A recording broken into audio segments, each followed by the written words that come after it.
Have you ever spoken words in the heat of the moment, only to later realize the profound hurt they inflicted on those you cherish most? In today's enlightening video, we are going to reveal 7 critical sentences that, as we advance in years, should never escape our lips when addressing our children. These seemingly innocuous phrases can, unbeknownst to us, erode the very foundation of our family bonds, leading to long-lasting repercussions. You might not fully grasp it now, but the pronouncements we make to our sons and daughters can mold or shatter your relationship for decades to come. Stay with us until the very end, because I'm going to share these 7 pivotal lessons on what to consciously avoid saying. Understanding these principles is paramount to nurturing stronger, more loving, and enduring connections with your family. These insights will not only shield you from future regrets, but will also usher in an era of greater peace and harmony within your family life, a treasure beyond measure as we navigate our golden years. So, don't miss out on these invaluable lessons that could redefine your familial interactions. In this video, we are going to reveal 7 sentences you should never say to your children as you get older. If you're watching this video, comment learning. Now, let's delve into the first crucial sentence to avoid. 1. I have enough money. My children don't need to worry about me. There's a timeless proverb that wisely states, affluent parents can bestow upon their children all the material comforts, yet they cannot gift themselves immortality. This age-old wisdom holds a profound truth, underscoring that while financial prosperity is undoubtedly valuable, it cannot fulfill every need in life. As we mature, it becomes increasingly vital to diligently save and thoughtfully plan for our future. This foresight ensures that we do not inadvertently become an undue burden on our beloved family members. These words are more than mere suggestions. They serve as a potent reminder to cherish our independence while simultaneously acknowledging the indispensable role of familial ties and reciprocal support. Comment independent spirit if you believe in planning for your future. I've come to deeply appreciate the veracity of this statement, particularly as I reflect on my own journey through life. Now at the age of 78, I've accumulated a wealth of experiences, and the sagacity imparted by previous generations resonates with me now more profoundly than ever before. In my younger days, brimming with youthful confidence, I often believed I possessed all the answers. The idealistic perspectives I held seemed logical, and I operated under the assumption that my strength and judgment would always suffice. However, with the passage of time and the accumulation of years, I've come to the humbling realization of just how much I didn't comprehend back then. My late husband, Robert, and I both dedicated our careers to public service, and through diligent effort and careful planning, we had established a secure and comfortable life for ourselves. We were meticulous with our finances, consistently saving and investing with the intention of ensuring our self-sufficiency in our later years. When our son, Michael, decided to get married, we were overjoyed and readily offered a substantial portion of our savings to assist him in purchasing his first home. At that juncture, I genuinely felt it was our parental obligation, a natural and joyful contribution to his new beginning. Comment parental duty if you agree with helping your children. Subsequently, Robert and I made a conscious decision to embrace our independence fully, eager to explore the world through travel and new experiences, without wishing to impose in any way on our children's lives. Our desire to not encumber them was paramount. We were confident in the notion that our accumulated savings would adequately provide for our needs. I vividly recall a conversation with Michael's wife, Sarah, during that period. I stated, with what I believed was reassuring conviction, "We have ample resources. Our children won't ever need to worry about our care." It was intended as a declaration of our self-reliance, a testament to our ability to stand on our own 2 feet. However, I failed to perceive how this sentiment, though well-intentioned, could inadvertently create a chasm between us and our family. I didn't foresee that these words might erect an invisible barrier, subtly distancing us from the very people we loved most. As the years unfolded, Michael and Sarah were blessed with a child, our first grandchild. I, perhaps misguidedly, made it clear that I didn't intend to assume the primary responsibilities of childcare. I firmly believed it wasn't my role to interfere in my son's family dynamics. This decision, while stemming from a desire to respect their autonomy, caused considerable distress for Sarah, and for a time, a palpable tension permeated our interactions. Despite gentle counsel from neighbors and friends who suggested I might reconsider and contemplate the potential future needs of our family, I remained resolute in my stance. Robert and I had meticulously planned for our later years. We would engage professional assistance should the need arise. This way, we reason, our children would never bear the weight of caring for us in our advanced age. Comment, respect autonomy if you believe in giving your children space. For 4 years, our life proceeded comfortably as we savored the fruits of our labor and enjoyed our independence. But then, life took an unforeseen and devastating turn. 2 years ago, Robert suffered a sudden and fatal stroke. This profound loss shattered my world, and in its wake, I was forced to confront the stark reality of my profound loneliness in my advanced years. The once stable and comforting existence I had so carefully envisioned for myself rapidly began to unravel. Now, with the benefit of hindsight, I have come to understand just how deeply some of my past pronouncements and decisions have impacted my relationships with my family. The bedrock of love, warmth, and mutual understanding within a family is immeasurably more valuable than any amount of financial security. I've come to the poignant realization that family bonds cannot be solely constructed upon material wealth. They must be nurtured with consistent emotional connection and unwavering mutual care. Michael is often consumed by the demands of his professional life, and Sarah, understandably, still harbors some lingering resentment over my earlier stance regarding our grandchild. I proceeded with our plan to hire external help, as we had always intended, but the costs have steadily escalated, placing a significant strain on my finances. Living alone in a large, now quiet house, devoid of the joyous energy and laughter of grandchildren, has left me feeling more isolated than I could have ever imagined. I now comprehend, in a way I never did before, that money, while providing comfort, can never truly replace the unconditional love and warmth that a close-knit family provides. Comment family first if you prioritize family above all else. I now see the profound truth in the ancient wisdom that children are indeed blessings, and that family relationships are the most precious treasures we can possess, especially in our twilight years. These words resonate with me now more powerfully than ever before. I often reflect on the words of my dear neighbor, Mrs. Naomi Berrien, who would frequently say, "Being rich or poor holds little significance, as long as my children remain united and happy." At the time, I perhaps dismissed her sentiments as being somewhat old-fashioned or naive, but I now fully grasp the profound wisdom embedded in her perspective. We dedicate our entire lives to providing for our families, yet in the end, the most invaluable thing we can have is the unwavering love, steadfast support, and comforting companionship of our children and family. All the money in the world cannot substitute the deep sense of belonging and profound connection that family offers. Through these personal experiences, I've learned a profoundly important lesson. Never be too certain that you won't need your children. It's easy to assume a position of perpetual independence, but such unwavering confidence can inadvertently create unnecessary distance. The words we utter, even when imbued with the best intentions, can sometimes wound others in ways we may not immediately perceive.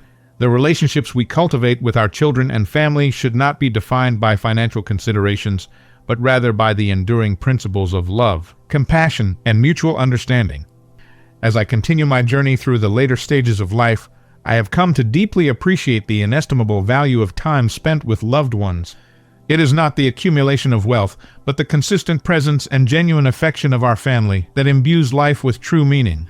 I have learned that the most crucial aspect of life, particularly as we advance in age, is the strength and quality of the connections we maintain with those we hold most dear. If you are still watching this video and finding these insights valuable, please comment insightful below to let me know you're still with me. Thank you for your precious time. Now, moving on, let's discuss the second crucial sentence to avoid. 2. Unnecessarily revealing detailed financial plans to your children, especially in a way that implies an expectation of care in return for inheritance. There's an old adage that wisely cautions, money is akin to a double-edged sword. Wielded judiciously, it can bring happiness, but handled carelessly, it can inflict great harm. Material wealth does not inherently guarantee a harmonious home, just as financial struggles do not automatically equate to a lack of love or happiness. What truly defines the strength and warmth of a family is the manner in which relationships are nurtured and sustained over time. Comment wise words if you agree with this sentiment. As someone who has gracefully crossed the threshold of 70 years, I have witnessed countless cycles of prosperity and hardship, moments of profound joy and deep sorrow. Looking back, I can confidently affirm that the wisdom passed down through generations remains remarkably relevant today. When I was younger, much like many others, I dedicated myself tirelessly to building a secure future for my family. I initially believed that financial security was the ultimate key to happiness. However, as the years unfolded, I learned a critical lesson. Money is undoubtedly important, but if not managed and communicated with care, it can also become a source of division, misunderstanding, and even heartbreak within a family unit. I'm reminded of the poignant story of my dear old friend, Uncle Arthur Prout, a man whose life unfortunately became a cautionary tale. Arthur was an incredibly hardworking and genuinely kind-hearted individual, deeply devoted to his children. Throughout his younger years, he meticulously saved every penny, ensuring that his children received a quality education and were afforded the best possible opportunities in life. Even after he retired, he continued to live a frugal lifestyle, firmly believing that his carefully managed savings would not only allow him to live comfortably, but would also foster closer ties with his family. However, one critical misjudgment irrevocably altered the course of his later years. As Arthur aged, his health began to decline, and a creeping sense of anxiety started to take root. He worried about who would provide care for him in his final years. Uncertain about the future, he gathered his children and, with what he believed were the best intentions, revealed the intricate details of his financial plans. He explained that he had accumulated a significant sum of money, specifically setting it aside for his later life. He then informed them that whoever among them would take him into their home and provide him with care would ultimately inherit the entirety of his savings. His eldest son, Nathan, was the first to eagerly step forward, warmly welcoming his father into his home. Initially, it seemed like an ideal arrangement, a testament to familial devotion. However, as is often the case, life doesn't always unfold according to our carefully laid plans. Comment, unintended consequences, if you've seen good intentions go awry. In the beginning, things progressed smoothly. Nathan and his family were attentive and seemingly caring. However, as time passed, Nathan began to make increasingly frequent requests for financial assistance. Initially, these were for relatively minor things: home repairs, unforeseen medical bills, and other small expenses. Uncle Arthur, wanting to support his son and believing in his good intentions, readily provided the funds without hesitation. But gradually, the requests grew more substantial. Nathan needed capital for a business investment, then another, and yet another. Each time, Uncle Arthur found it difficult to refuse his son. Slowly but surely, he withdrew larger and larger sums from his carefully guarded savings. Until one day, the stark reality hit him: his funds were virtually depleted. The moment the money was gone, Nathan's demeanor underwent a noticeable transformation. The patience and care he had initially displayed began to wane. He became increasingly distant, even exhibiting signs of irritation. A seed of suspicion began to sprout in his mind. Was his father truly out of money, or was he perhaps concealing some remaining assets? The warmth that had once characterized their relationship gradually dissipated, replaced by an undercurrent of tension and mistrust. Feeling deeply betrayed and emotionally abandoned, Uncle Arthur reached out to his other children, hoping for some solace or support. However, they remained conspicuously silent. From their perspective, their father had already entrusted everything to Nathan. They saw no compelling reason to intervene in what they perceived as an arrangement already made. In the end, Uncle Arthur found himself tragically alone, abandoned precisely at the moment in his life when he needed his family's love and support the most. I still vividly recall the profound sadness in his voice when he confided in me, sharing his heartbreaking experience. He lamented, "I genuinely believed that by being completely transparent with my children about my financial situation, I was ensuring my future security and fostering greater harmony within the family. But instead, it became the very reason for my profound loneliness. I made the grave mistake of assuming that money would serve as a binding force, bringing my family closer together, when in reality, it only served to drive us further apart." His words continue to echo in my mind, a poignant and painful reminder of the delicate reality that financial matters can either strengthen or irrevocably damage family bonds. Comment, fragile bonds, if you understand how easily family relationships can be strained. The crucial lesson here is abundantly clear. While a well-planned financial future is undoubtedly important, the manner in which you communicate these plans to your family is equally, if not more, vital. Retirement is a significant phase of life that necessitates careful and thoughtful decision-making. And one of the most critical aspects is how you choose to handle your financial affairs. Resist the urge to prematurely distribute your savings to your children, even if your intentions are purely benevolent. Instead, wisely retain a portion for yourself, not out of any sense of selfishness, but rather to ensure your own continued well-being and to proactively avoid any potential for unnecessary conflicts or misunderstandings down the line. A financially secure parent is often a source of peace and stability for the entire family. If you find this lesson valuable and thought-provoking, please leave a comment with the number 3 to share your reflections. Let Uncle Arthur's unfortunate story serve as a powerful warning to all of us.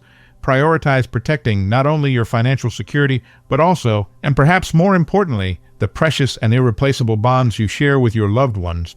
Money should always be viewed as a tool to support and uplift, never as a potential catalyst for division and sorrow. When you manage your finances wisely and communicate your plans thoughtfully, you safeguard both your own dignity and your family's enduring harmony. Now, let's move on to the third sentence that should never be uttered to your children as you get older. 3. Why can't you be more like your siblings? There's a cherished old saying that beautifully encapsulates the essence of familial well-being. A family brimming with love is a family overflowing with happiness. A home is meant to be a sanctuary, a haven of warmth and understanding where each and every member feels unconditionally valued and completely accepted for who they are. However, when we harbor resentments, constantly dwell on past transgressions, and allow unrealistic expectations to cloud our judgment, we inevitably end up constructing invisible walls between ourselves and those we hold most dear.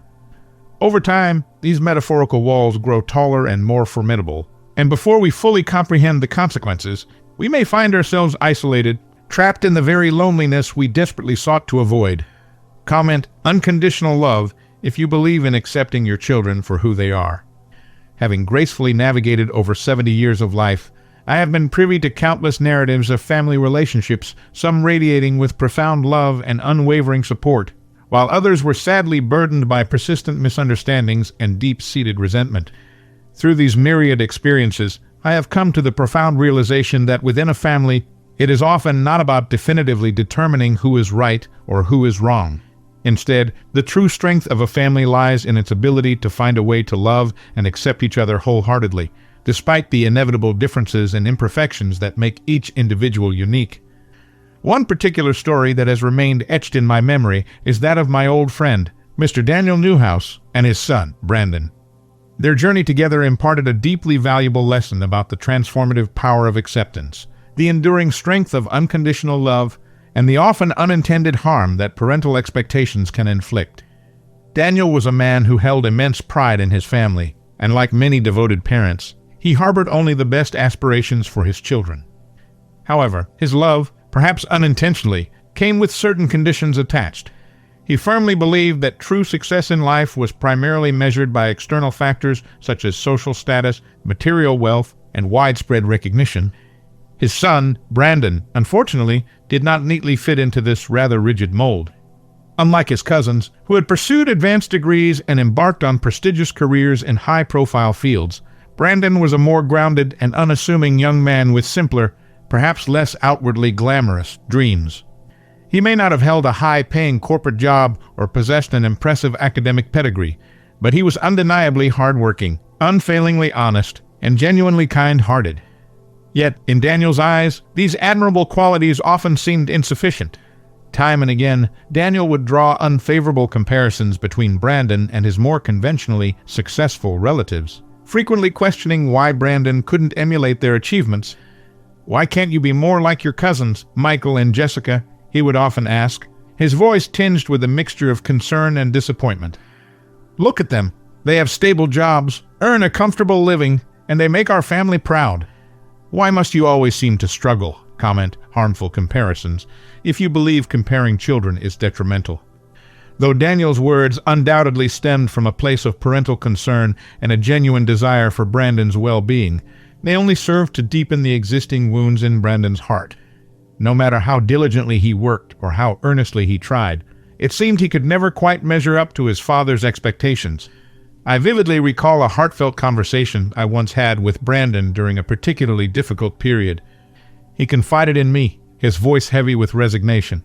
I've spent my entire life trying to make my father proud, but no matter what I accomplish, it's never enough. He only seems to see my perceived failures, never my sincere efforts. The cumulative weight of this perceived disappointment grew heavier with each passing day, until finally, Brandon reached a pivotal decision. He resolved to leave his hometown and relocate to the bustling city of Chicago, harboring a quiet hope that by building a life entirely on his own terms, he could finally prove his inherent worth, if not to his father, then at least to himself. However, the physical distance that now separated them did little to heal the underlying emotional wounds that had festered between father and son for so long. Every time Brandon mustered the courage to call home, he was often met with the same familiar refrain of criticism and thinly veiled disappointment. "Is that all you're earning?" his father would invariably ask, his tone suggesting a deep dissatisfaction. "When will you finally achieve some real success?" Each phone conversation felt like a sharp knife twisting in an already tender wound, further eroding the fragile connection between them, until eventually, Brandon, weary and disheartened, simply stopped calling altogether. As time continued its relentless march forward, the emotional chasm between them grew wider and more profound, seemingly insurmountable. Comment emotional distance if you've witnessed how words can create rifts. As the years passed, Daniel Newhouse grew older. His once robust body gradually weakened, and his once firm voice softened with age. But more than any physical ailment, it was the palpable silence, the conspicuous absence of his son's voice and presence in his life, that weighed most heavily upon his heart. One quiet afternoon, as we sat together on his porch, sharing a cup of tea, Daniel sighed deeply and finally admitted to me, his voice laced with regret, "I only ever wanted my son to have a better life than I did. I genuinely thought I was guiding him towards a path of success and happiness, but now I see with painful clarity that all I inadvertently did was push him further and further away." There was a profound sadness in his voice, a deep sense of regret that seemed almost palpable, a regret that, he feared, might be irreversible. "I don't need him to be a high-powered executive or to earn a vast fortune," he confessed, his eyes glistening with unshed tears. "I just desperately want him to come back home to me." Realizing the profound mistakes he had made in the past, Daniel, with trembling hands, took pen to paper and poured out his heart in a deeply personal and heartfelt letter to his son. In it, he openly expressed the deep regrets he harbored, articulating the words of love and acceptance that he had never been able to convey in person. "My dearest Brandon," the letter began, "for so many years, I have mistakenly judged you by the wrong set of standards. I so desperately wanted you to become the person I had envisioned in my mind, rather than accepting and cherishing you for the unique and wonderful individual you already are. I see now, with a clarity that pains me, that I was so very wrong. You do not need to strive for some arbitrary notion of perfection, because in my eyes, you are already the most admirable child in the world. My only wish now is to see you again, to hold you in my arms, and to tell you, face to face, that I love you just as you are." Comment, heartfelt letter, if you believe in the power of sincere apologies. Daniel's story serves as a potent and poignant reminder of the true and enduring meaning of family. Genuine love should never be contingent upon conditions or marred by constant comparisons. While parents may sincerely believe they are guiding their children towards a brighter and more successful future by setting high expectations, sometimes, in the process, they inadvertently fail to fully appreciate and cherish the inherent value of who their children already are. The true strength of a family does not reside in some elusive notion of perfection, but rather in the unwavering embrace of unconditional love, mutual respect, and heartfelt acceptance. If you are still watching this video and finding these lessons profoundly useful, please comment true love below to let me know that you are still engaged and learning with me. Thank you for your continued attention and valuable time. Now, let's transition to the fourth critical sentence to avoid saying to your children as you age. 4. Why do you always bring up the past, implying they shouldn't? There's a simple yet profoundly wise old saying that advises, "What's done is done, let it go with the wind." This timeless wisdom gently reminds us of the crucial importance of moving forward in life, rather than constantly dwelling on past mistakes and grievances, especially within the intimate circle of our own families. Continuously rehashing old wounds and long-forgotten conflicts does not magically heal them. Instead, it often serves only to deepen the existing divide between loved ones, creating further pain and resentment. Families truly thrive on the nourishing foundations of unconditional love, genuine forgiveness, and deep understanding, not on the heavy burden of clinging to past wrongs like cumbersome weights that relentlessly burden the heart and spirit. Comment, let it go, if you believe in the power of forgiveness. At my age, having gracefully journeyed through over 70 years of life, I have both witnessed and personally experienced a multitude of trials and tribulations, lifetimes filled with moments of sorrow, regret, and profound disappointment. Yet, through all these inevitable hardships, I have gleaned one invaluable and enduring lesson. Sometimes, the most profound acts of love and wisdom we can offer to our family are simply silence and heartfelt forgiveness. There is often little to be gained and much to be lost by repeatedly reopening wounds that should have long since healed. If we are not consciously careful and mindful of our words, our persistent insistence on reminding others of their past mistakes can inadvertently drive away those we hold most dear, creating an emotional chasm that may become increasingly difficult to bridge over time. I vividly remember my dear old friend, Mrs. Vivian Holloway. She was an exceptionally intelligent woman, a dedicated and passionate teacher by profession, and a mother who held firm beliefs and expectations for her children. Her husband, Mr. Charles Holloway, was her polar opposite, in many ways a gentle, kind-hearted, and deeply loving man, though perhaps not always the most articulate in expressing his emotions. Together, they had raised two fine sons who had grown into responsible adults and started families of their own. However, despite their outward success and the blessings of grandchildren, their family gatherings were often subtly tinged with an underlying tension. The primary reason for this recurring discomfort was Vivian's unfortunate habit of constantly bringing up the past, meticulously reviving old conflicts and long-resolved disagreements that should have been relegated to the annals of family history. Comment, past mistakes, if you know how revisiting them can cause pain. One pleasant afternoon, I paid Vivian a visit at her home. We settled into comfortable chairs in her sun-drenched living room, sipping warm tea and engaging in light conversation. As we talked, she suddenly sighed, a hint of melancholy in her voice, and began recounting a litany of old grievances. She lamented how her older brother had seemingly squandered their mother's hard-earned money by dropping out of university after only a single year of study. She then shifted her focus to her younger sister, who had borrowed a significant sum of money when she got married many years ago, but had, in Vivian's opinion, never fully repaid the debt as promptly as promised. Even though her sister's financial situation had significantly improved over the intervening years, Vivian seemed utterly incapable of letting go of the lingering resentment she felt over that long-standing obligation. As I listened attentively to her recounting these past hurts, I couldn't help but notice something rather heartbreaking unfolding in the background. Her two sons, who had been present in the house earlier, casually chatting and enjoying the afternoon, had slowly and almost imperceptibly disappeared from the room. Her eldest son, who had been quietly sipping his tea while we talked, politely excused himself and stepped outside onto the porch. Feigning a need to take a phone call, her younger son, who had initially been engrossed in watching television in the adjacent room, gradually lowered the volume and eventually quietly slipped out of the house altogether, offering no explanation for his departure. This was not an isolated incident.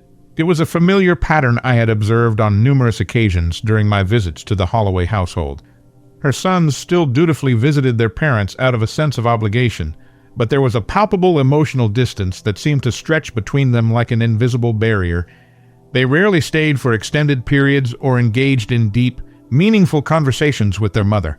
It was as if an invisible wall had been painstakingly constructed, brick by painful brick, with every sharp reminder of the past that Vivian stubbornly refused to let go of. Comment, emotional barrier, if you've seen how dwelling on the past can create distance. Her husband, Charles, a man of quiet wisdom and gentle persuasion, had often tried to reason with her, albeit with limited success. Vivian, he would patiently say, his voice soft but firm, constantly bringing up old issues won't magically change the past. All it does is inflict unnecessary pain on our children. We need to learn to let it go, for their sake and for our own peace of mind. But Vivian, entrenched in her perspective, would rarely heed his counsel. Perhaps she genuinely believed that by reminding her children of these past mistakes and perceived shortcomings, she was somehow instilling valuable life lessons, protecting them from making similar errors in their own lives. But in reality, her constant rehashing of the past was achieving the exact opposite effect. It was steadily pushing her sons further and further away, creating a growing emotional gulf that threatened to permanently damage their familial bonds. Then, one day, life took an unexpected and rather sobering turn. Vivian fell seriously ill and required hospitalization for several months.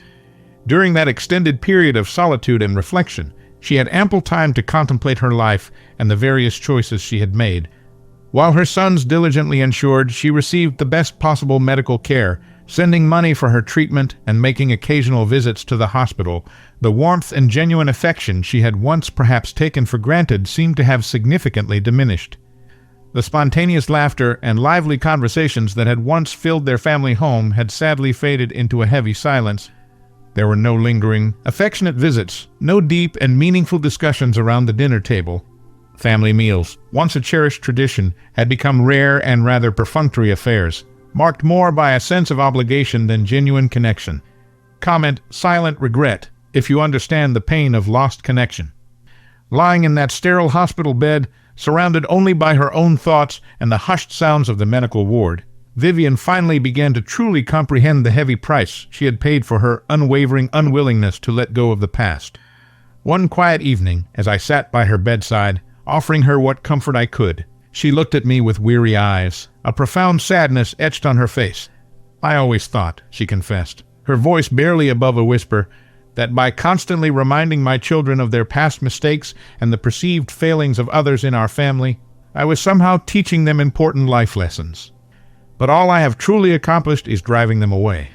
Now, all I desperately want is to see them happy and by my side, but I fear it may be far too late to mend the damage I've unknowingly caused." Her words hung heavy in the air, a poignant testament to the destructive power of holding on to past grievances. The wisdom of the ancients holds true. A harmonious family life brings immeasurable happiness, while stubbornly holding on to old grudges and resentments does not make us stronger. It only serves to isolate us in our later years. When we allow the mistakes and hurts of the past to dictate our present relationships, we inadvertently build formidable walls around ourselves, and in the end, we may find that we are the ones left standing alone on the other side, longing for the very connections we have inadvertently severed. Life is simply too short and too precious to waste on the corrosive emotions of resentment and bitterness. If we genuinely desire to keep our family close as we age, we must actively learn to forgive, strive to understand, and, most importantly, make a conscious effort to let go of the burdens of the past. The past, by its very nature, cannot be changed, but the love and understanding we diligently nurture in the present moment have the remarkable power to shape a brighter and more fulfilling future for ourselves and for those we cherish most deeply. If you are still watching this video and finding these lessons profoundly insightful, please comment "brighter future" below to let me know that you are still engaged in learning with me. Thank you for your continued attention and valuable time. Now, let's delve into the fifth crucial sentence that should never be spoken to your family members, especially your children, as you get older. 5. Uttering harsh and hurtful words in moments of anger or frustration. There's an age-old saying that beautifully illustrates the contrasting power of our words. Warm and gentle words have the remarkable ability to drive away the biting cold of winter, but harsh and cruel words can unfortunately harden the human heart for what can feel like an eternity. Words, though seemingly invisible and intangible, wield immense and often underestimated power. They possess the incredible capacity to heal deep emotional wounds, to offer profound comfort in times of distress, and to significantly strengthen the bonds that tie us together in meaningful relationships. However, by the same token, they can also inflict deep and lasting emotional scars that can linger and fester for a lifetime, casting long shadows over our most cherished connections. Even a single moment of uncontrolled anger or a fleeting instance of carelessness in our speech can create deep rifts and misunderstandings that may never fully mend, leaving behind a legacy of hurt and resentment. Comment "power of words" if you believe in the impact of our language. Having lived for over 70 years, I have been a first-hand witness to countless stories that poignantly illustrate the profound and often irreversible impact that our words can have on the intricate dynamics of family relationships.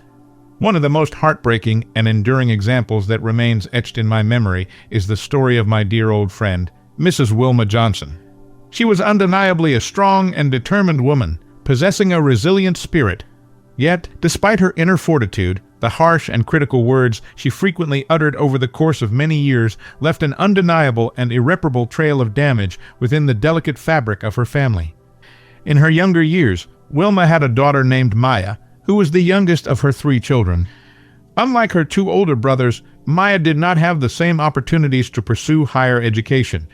After completing her elementary schooling, she remained at home to assist with the various household chores and responsibilities, while her brothers went on to further their studies and subsequently build successful careers for themselves. Because of this disparity in educational and professional paths, Wilma often, perhaps unfairly, viewed Maya as somehow less capable or less successful than her brothers, and unfortunately, she often treated her with a noticeable lack of warmth and appreciation. Whenever Wilma was displeased or frustrated, she would frequently lash out with sharp and critical words that cut Maya deeply, leaving invisible wounds that took a significant toll on her self-esteem.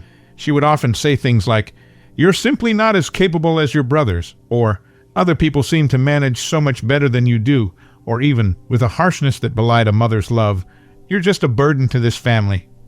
Comment, emotional scars, if you understand how hurtful words can linger. Maya, though deeply wounded by her mother's constant criticisms, rarely, if ever, spoke back or outwardly expressed the profound hurt she felt. Instead, she silently carried the heavy weight of those unkind words, internalizing a deep-seated sense of unworthiness that would unfortunately follow her for many years. Despite the emotional pain she endured, Maya remained remarkably devoted to her family, always working diligently to care for her parents as they aged. Even after she got married and started her own life, she continued to visit her mother regularly and help out in any way she could.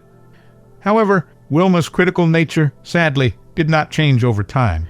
She often found fault with Maya's husband, frequently comparing him unfavorably to other men she knew and lamenting that he didn't seem to have a particularly bright or promising future.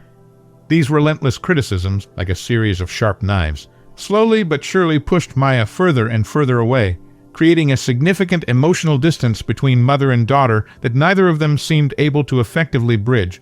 Comment, unbreakable bond, if you believe in the strength of the mother-daughter relationship despite challenges. Years passed, and as the inevitable realities of old age began to creep upon Wilma, she found herself feeling increasingly lonely and isolated. Her physical health began to decline, and she yearned for the closeness and connection with her family that she had perhaps once taken for granted. Lying in bed one day, feeling frail and weary, she finally confronted the painful truth of her past actions. With tears streaming down her face, she reached out to Maya, who was faithfully caring for her, and admitted with a voice filled with regret, "Oh, Maya, my dear, I was so wrong. I always mistakenly believed that I had the right to constantly criticize my children simply because they were mine. I foolishly thought that my harsh words would somehow push you to be better, to achieve more, but I didn't realize the profound hurt they were causing you. Now, even though you are here, so lovingly taking care of me in my old age, I can see in your eyes that the same warmth and affection we once shared are no longer there. I can see that I have lost something truly precious, something that can never fully be recovered." Her heartfelt regret, though genuine, came perhaps too late, while Maya, with her inherent kindness and sense of filial duty, still diligently fulfilled her responsibilities as a daughter. The deep emotional bond between them had been significantly eroded over the years. The damage had been done, and no amount of apology could fully undo the pain that had accumulated over a lifetime of critical and unkind words. Comment, late apology, if you've witnessed the impact of apologies given later in life. Wilma's story serves as a painful but profoundly valuable lesson, one that reminds us all to be incredibly mindful of the words we choose to speak, especially to those we love most dearly. As the old saying wisely advises, a family is meant to be a place for unconditional love, unwavering support, and gentle encouragement, not for constant arguments, harsh criticism, and hurtful judgment. Harsh words do not motivate or inspire positive change. Instead, they often create deep and lasting wounds that can take years, or even an entire lifetime, to heal. As we gracefully navigate the journey of growing older, we come to a deeper understanding that true wealth in life is not found in material possessions or even in the impressive accomplishments of our children, but rather in the intangible yet incredibly powerful love and warmth that binds our family together in a strong and enduring embrace. A home that is consistently filled with kind, encouraging, and uplifting words becomes a true haven, a safe and nurturing place where hearts are cherished and where meaningful relationships can truly flourish. Comment, home is haven, if you agree with creating a supportive home environment. I believe you're enjoying this video and finding these lessons truly valuable. Before we continue to the final 2 crucial sentences, make sure you take a moment to subscribe to our channel if you haven't already. Give this video a thumbs up if it's resonating with you, and please share it with anyone you think might benefit from these insights.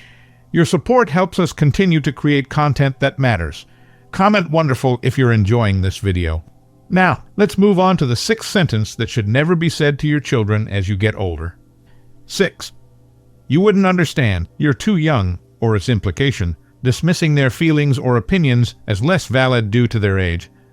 There's a subtle but deeply damaging phrase that can creep into our conversations with our adult children as we age. The implication that their feelings, perspectives, and opinions are somehow less valid or less important simply because they haven't accumulated the same number of years on this earth as we have. While it's natural to draw upon our life experiences and the wisdom we've gained over time, dismissing our children's thoughts with a casual, "You wouldn't understand, you're too young," or by subtly conveying that their concerns are trivial in comparison to our own, can create a significant rift in your relationship. It communicates a lack of respect for their individual experiences and can make them feel unheard, undervalued, and ultimately less connected to you. Comment, respectful dialogue, if you believe in valuing your children's perspectives. Having lived through many decades, I've observed how this dynamic can unfortunately play out in families. While our intentions might not be malicious, perhaps we're trying to simplify a complex issue, or we genuinely believe our experience provides a clearer lens, the impact on our children can be quite profound. It can stifle open communication, discourage them from sharing their vulnerabilities, and lead to a sense of emotional detachment.